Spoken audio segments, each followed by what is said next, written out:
So I just finished my first documentary in photobook form, and I honestly think that it's a really great piece of art, but it is not for sale.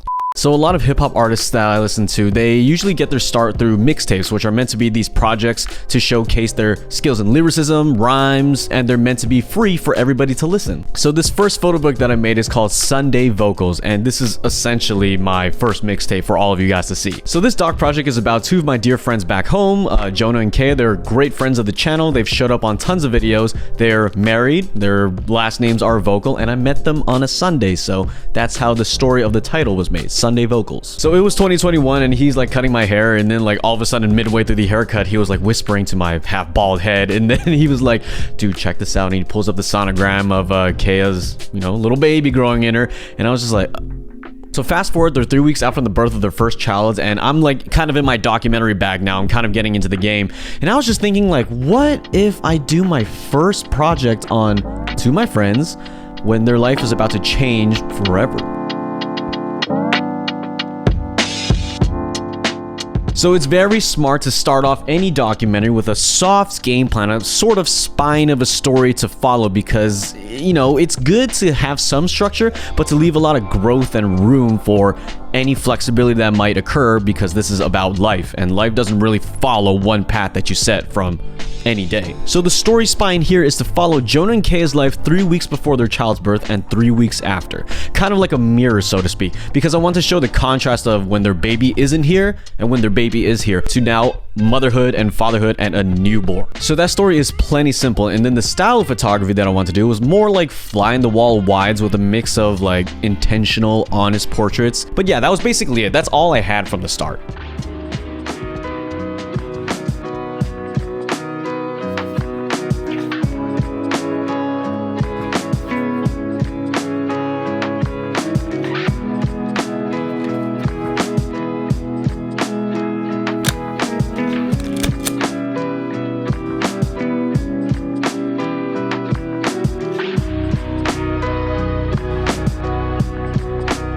So the project was off to a great start. I went over to their apartment and we got some photos going. I used a little bit of flash, made these photos a little bit fun to kind of reflect the excitement that all of us were feeling starting this like new little endeavor together. The colors and the brightness of it kind of was a great representation of that moment. But here's where flexible point number one happens.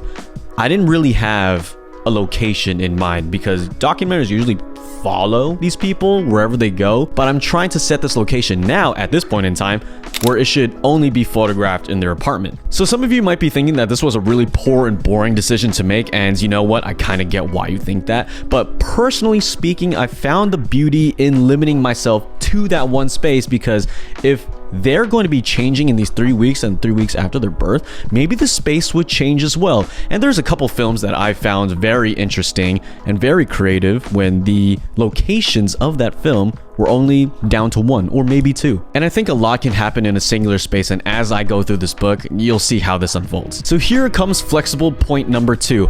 I never decided the film stock I was going to be using. So in the beginning, I started off with color to reflect that excitement, but then I switched to black and white, because as the weeks and days were counting down to this birth, the stress was getting bigger and bigger, because yeah, you could be excited that your family's about to start, but then you realize, oh shoot, I'm about to be a dad and mom.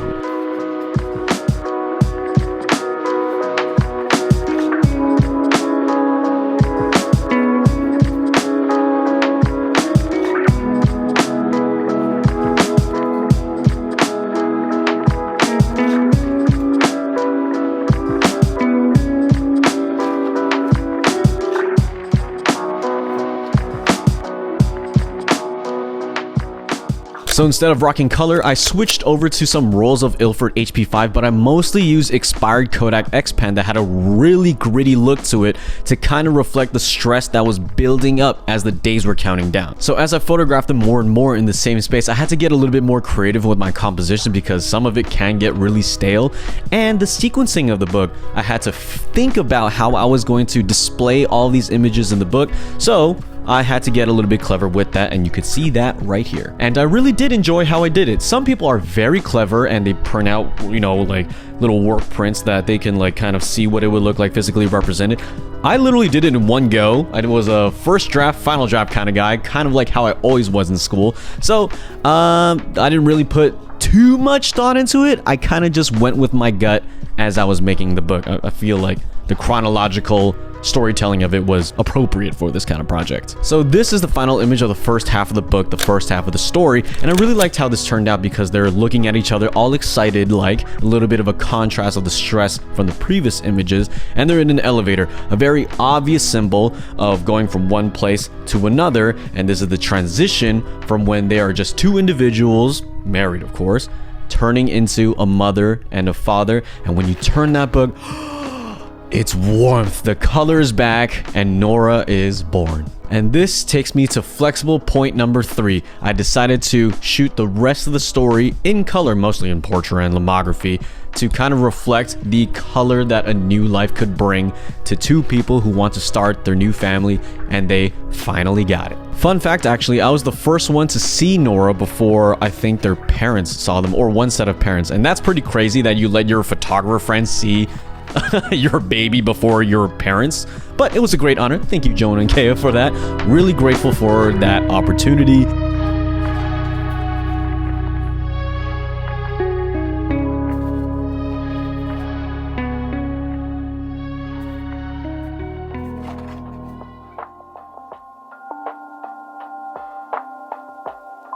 So after 3 weeks, Nora was born. The project was a success. It was beautiful.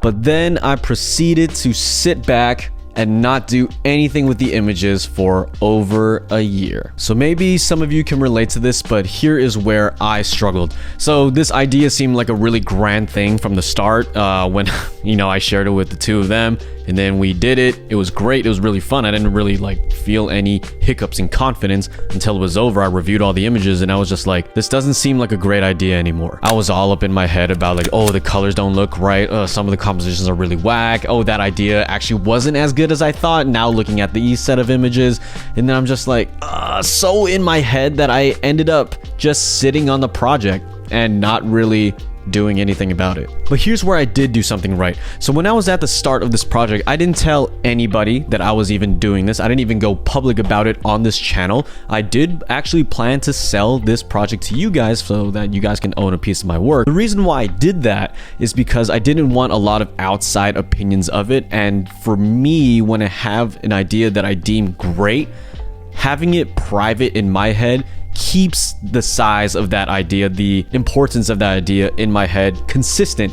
If I have too many public, you know, opinions about it, I feel like it actually diminishes the value of that idea. So that's where I went, you know, with a good decision.